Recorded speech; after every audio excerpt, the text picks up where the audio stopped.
So we're wedged in here just a little bit just because I have the trailer in the way. We have the storm going on, and I have everything pulled inside to keep it safe. I built this bumper a very long time ago. I think on the order of, I think it's got to be 9 or 10 years now. It was built for the express duty of protecting my intercooler and condenser and radiator from deer. I wasn't looking to try and hit deer. However, I did a lot of commuting. I went to college in Flint at Kettering, and I worked in Holland at a company in Holland, and my parents live in Detroit area, and I would come up to the Thumb to see my friends that I went to high school with. And so I was all over the place, all over Michigan for 2012 until I graduated technically in 2017, but I was done taking classes in like literally the spring of 2017. So it was basically 5 years of this truck and my excursion being my dailies. And I had both of them because honestly I needed to switch off because I drive one for a while and then have to service it or fix something on it. So then I jump in the other one. Now back then this truck was at stock height with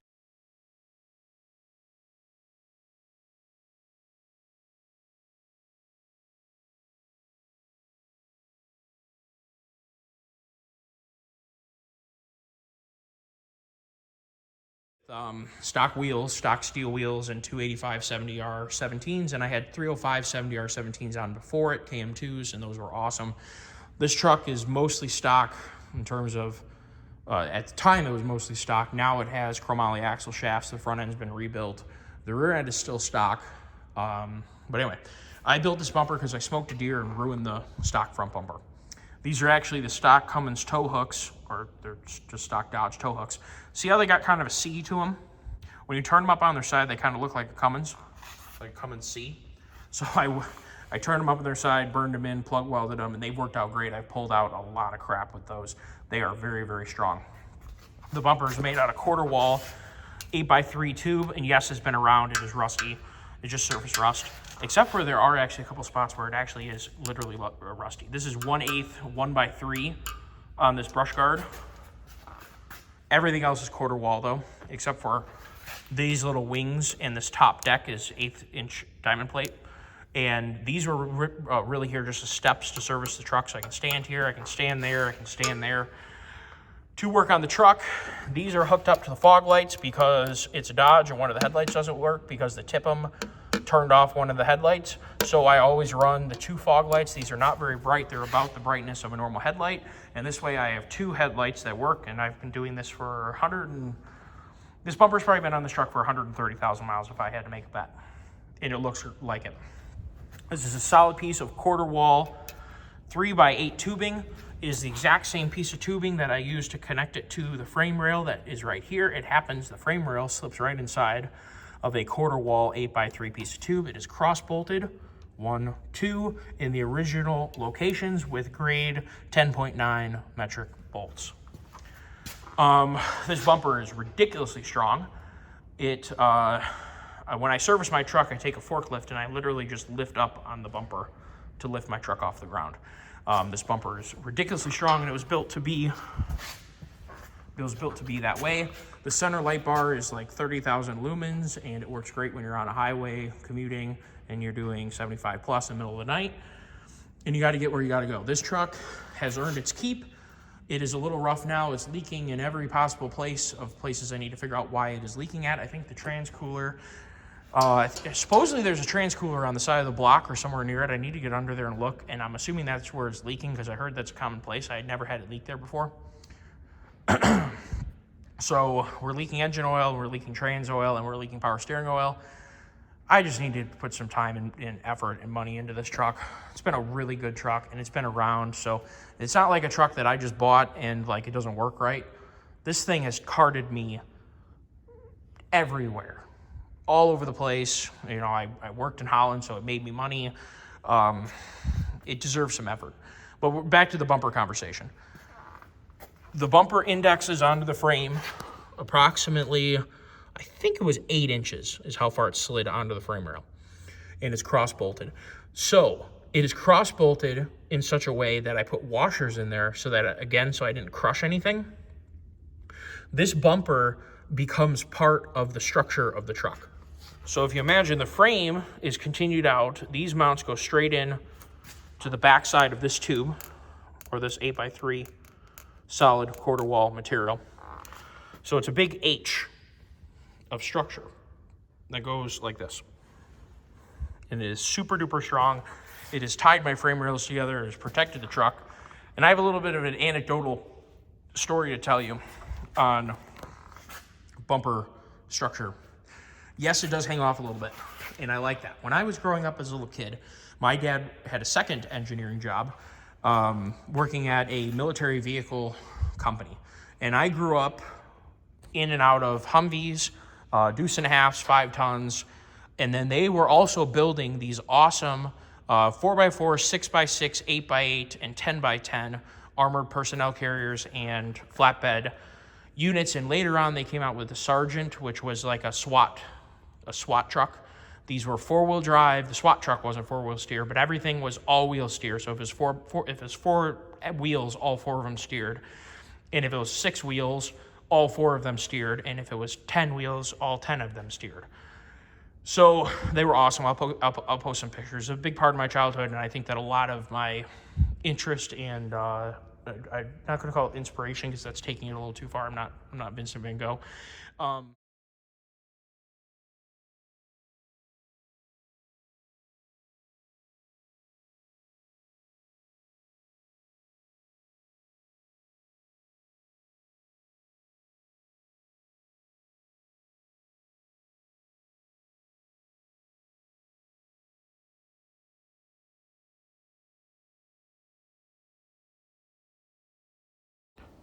Fun fact, I actually helped put the stickers on this Oakland County Sheriff truck.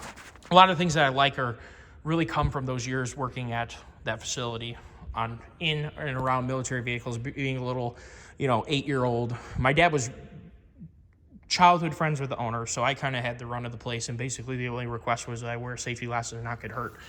And so I would run around and go watch the welders, and I got to know several welders that were there, and that's probably where the welding interest started for me. Was watching them weld up these hulls. They're really cool. They were waterproof. They could swim, so you could drive them in the water. Maybe I'll post some pictures in here. I don't think there's anything. These vehicles are common knowledge. Their specs and their pictures have been posted on the internet for years. This was when I was a kid, so I don't think there's anything wrong. I'll attach some pictures for viewing pleasure. This bumper sticks off a little bit, and when people like to make fun of me, they do. However, this was done for a very, very specific reason. Number one, you guys ever watch Rambo First Blood, when Rambo drove the deuce and a half into not only the gas station, but didn't he smoke a car, if I remember correctly? And that giant front bumper protected the whole front end.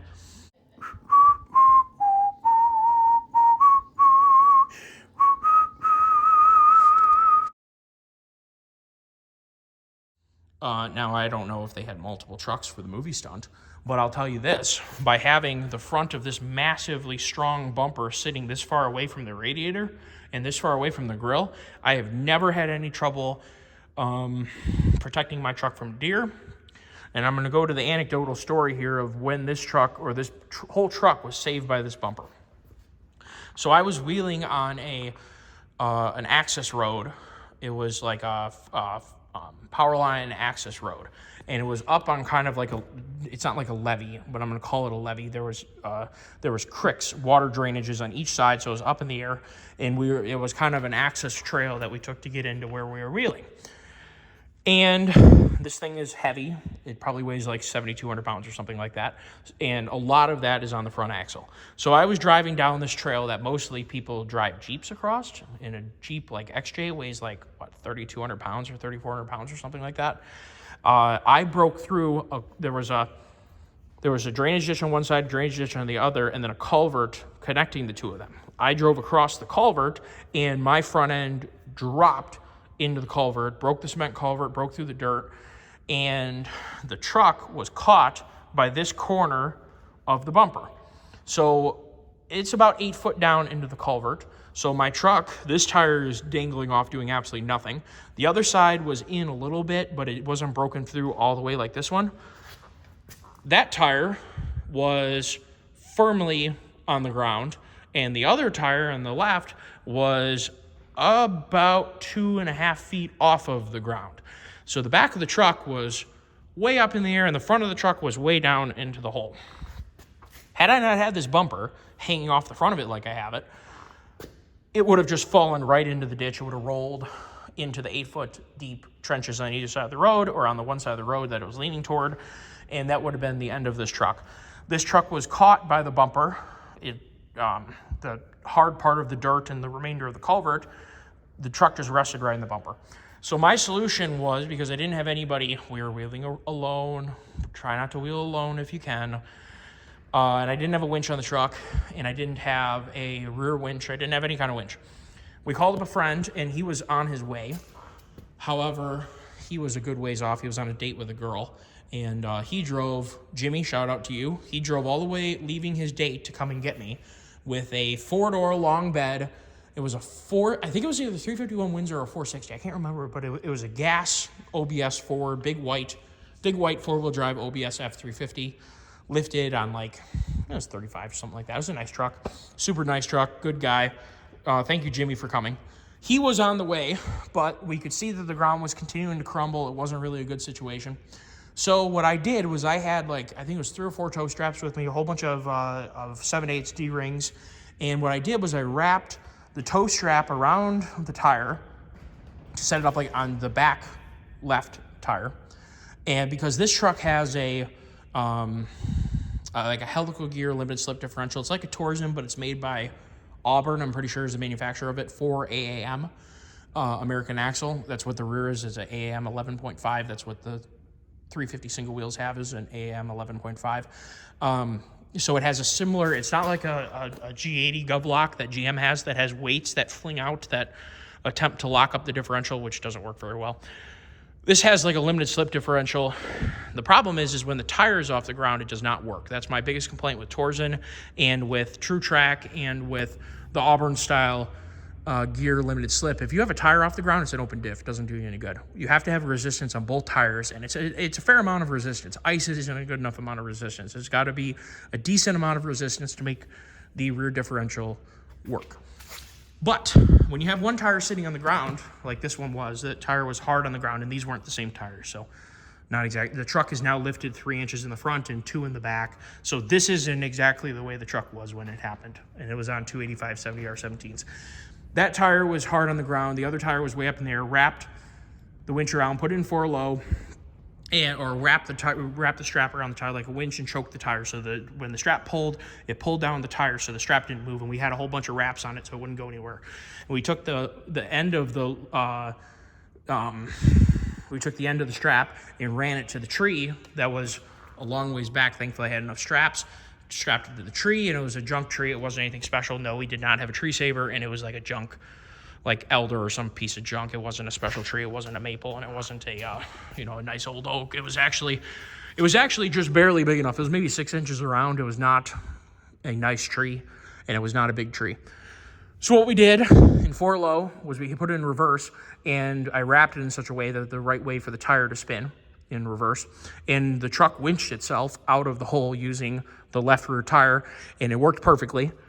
So one of the reasons I started having a YouTube channel is because for years we've done really cool things and really innovative, knowledgeable, thinking through things, and we've never videotaped it. So we always talk about, hey, why don't we make a YouTube video? Why don't we record what we're doing? And so finally I decided to make a YouTube channel, and that's why we're here. So a little story about the Cummins and the Cummins saving itself. Yes, we have our shop snacks here. But, so this is one of the bumpers that I built. It is still here. It is still ridiculously strong. I've pulled out a lot of things with these hooks. They have been well abused. A lot of 3/4 ton trucks that were buried and yanking them in full throttle in reverse. So this bumper has been around. It works really, really well. So this is one way. So I think this has gotten to be long enough. This is going to have to be its own standalone video.